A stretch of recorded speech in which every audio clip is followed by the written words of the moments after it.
So the people of Alberta are very upset about Carney's victory.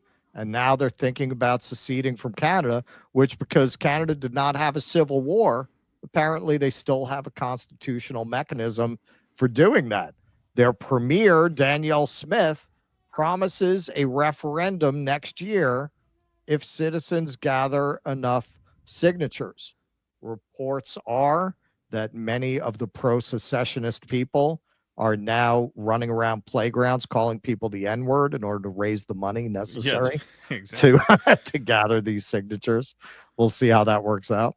But we had one Canadian who's very excited about this. It's funny because down here, the Canadian kind of MAGA people are kind of invisibilized from our media. We just don't think of them that way, but they're out there, as you will see. Alberta's Premier, Danielle Smith, has just dropped a list of demands to the Canadian government that she says if they are not met, Alberta will hold a referendum vote to join the United States. And the list she dropped, it's like Trump wrote this thing. And oh my God, it's beautiful. And there's no way the Canadian government is even, big, beautiful they would list. never entertain any of this shit. Listen to this list. First, she wants guarantees that Alberta full access to unfettered oil and gas corridors to the northeast and west. She wants a repeal of Bill C-69, and that is just a whole laundry list of libtard bullshit that restricts oil and payment, just a whole bunch. It's fucking wild, right?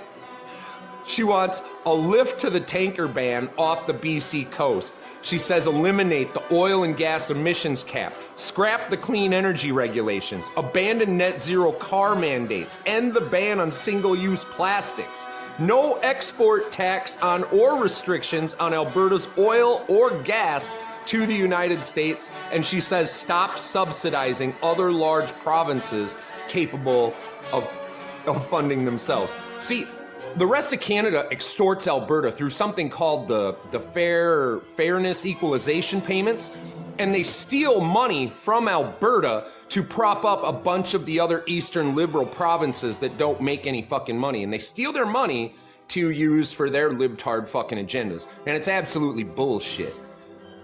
This list, this almost just guarantees a referendum vote. Albertans, you need to get your shit together, start talking to your neighbors, and explain to everybody in Alberta what you will gain as an American. This guy's going to wind up Trump's next press secretary. All he needs is a blonde wig. Alberta Premier. Okay, I'm holding in a sneeze. It's weird. I think it passed.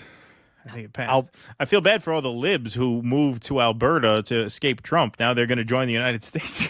They should have researched Canadian regions a little more before they moved. Alberta Premier Danielle Smith promises secession referendum if citizens gather enough signatures. She's announced that a referendum on the province's separation from Canada will be held next year if a citizen-led petition garners sufficient support. Although Smith personally opposes secession, she emphasized it should ultimately be up to Albertans, especially if they continue feeling disregarded by federal policies. The announcement follows the re-election of Prime Minister Mark Carney's Liberal government, which many in Alberta view as unsympathetic to their economic concerns. Smith has criticized federal policies that she believes have unfairly targeted Alberta's resource sector, leading to economic challenges for the province. To facilitate the process, Smith's government introduced legislation that would lower the threshold for citizen-initiated referendums. Currently, a petition requires signatures from 20% of registered voters to trigger a referendum. The new bill proposes reducing this requirement to 10% of eligible voters from the previous general election. Additionally, the time frame for collecting signatures would be extended from 90 to 120 days. So this is Danielle Smith speaking a little bit about how very unfairly the people of Alberta are treated by the people in the Eastern Province. Nobody's ever seen anything like it.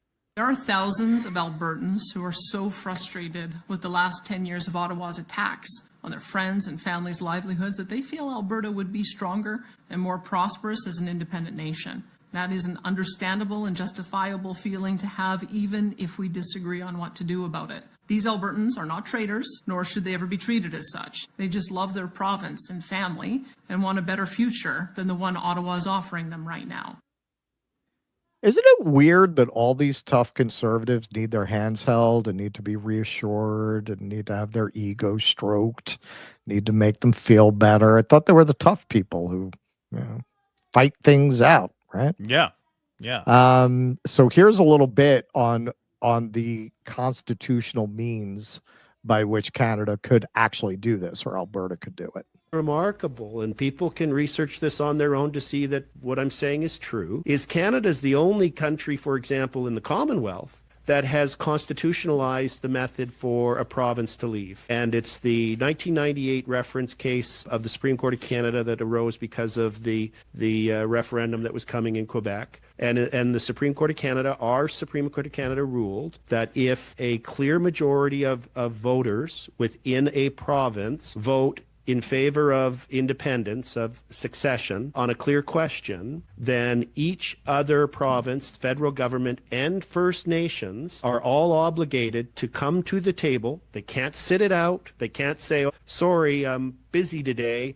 They can't say, we're not playing. They have to come to the table. They have to enter into good faith negotiations as to the details as to, is Alberta going to keep the national parks and buy them from the federal government, or is the federal government going to keep the national parks, etc., and what relations will the First Nations have? So this is a highly unusual. We've got three things coming together that have never happened before. One, we have a legal process for a province to legally declare independence and become a sovereign or enter into a new relationship with someone else like the United States. We have 10 years of the Ottawa Liberals putting their knee, as I've said before, on Albertans' neck, and we're done with it. We don't need the rest of Canada. Okay. All right. So just a little bit on the reality of this. Albertans seem confused, so let me summarize the Clarity Act. To secede from Canada, a province must have 1, a clear referendum question, 2, a clear majority in Alberta, 3, 7 out of 11 provinces and 50% of the province's population to support this. Good luck with number 3. So therein lay the rub. It does not sound to me like their fellow provinces are going to vote for that. It's like the problem here with getting a constitutional amendment. It's almost impossible because the bar for clearing it is so high. So even if I've seen polls saying the majority of Albertans are not for separating from Canada, I'm not clear on that. That could be a biased poll. I don't know. But assuming they could get 1 and 2, it sounds like they've got a similar situation to a constitutional amendment. Like, sure, you could pass it in your state. Good luck actually getting that amendment through the rest of the country. But here's somebody's hopeful vision of what that would look like. Here's an idea. Saskatchewan and Alberta secede and join the U.S. as territories. Rename them East and West Canada and ignore what's left as if they don't even exist. Maximum trolling this way. Well, hey, I mean, that's what it's all about at the end of the day, right? But in terms of, and I'm assuming this chart is true, I haven't been able to add time to check it against other sources, but I'm going to assume that it's true. So I'm not saying there's nothing there. It looks like Alberta does pay a lot more in than they take out. So this poster says Alberta doesn't have to join the U.S. It can just secede and become the North American Norway, a fabulous petro-state. If these numbers are correct, it sounds like in theory they could actually do that. It says here Alberta's net contribution to Ottawa, more than $244 billion from 2007 to 2022, dwarfs contributions from any other province. So yeah, I mean, it sounds like, you've got a mismatch between the politics of this particular region, as so often happens in the United States, but this sounds like a very extreme version of it, where you have this one province that has an enormous energy sector that's been under a liberal government that has introduced a lot of climate change legislation. So for them, being part of Canada, at least within this framing, doesn't necessarily make sense for them economically, politically, or culturally. It sounds like they're basically a red state, deep red state, that could theoretically be financially self-sufficient sitting within a deep blue country. Yeah, and what's that province just west of them? That would be pretty isolated. That would be surrounded by MAGA on all sides. What's the one? Is that British Columbia? Is that the one that's over there? Where Vancouver is? Yeah, I think so. Yeah, yeah, the one think that's so. that's west of Saskatchewan.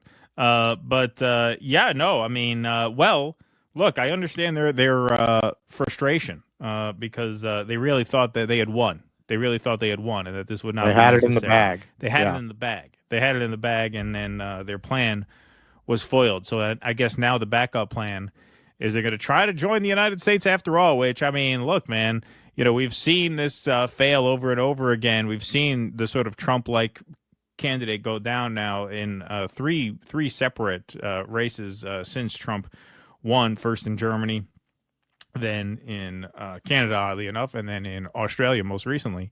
But I guess you still have some pockets of some countries that look at us and think, wow, yeah, bring that here. Wow. Bring that here. That looks like a plan. That sounds great. That sounds terrific. So I guess God bless you.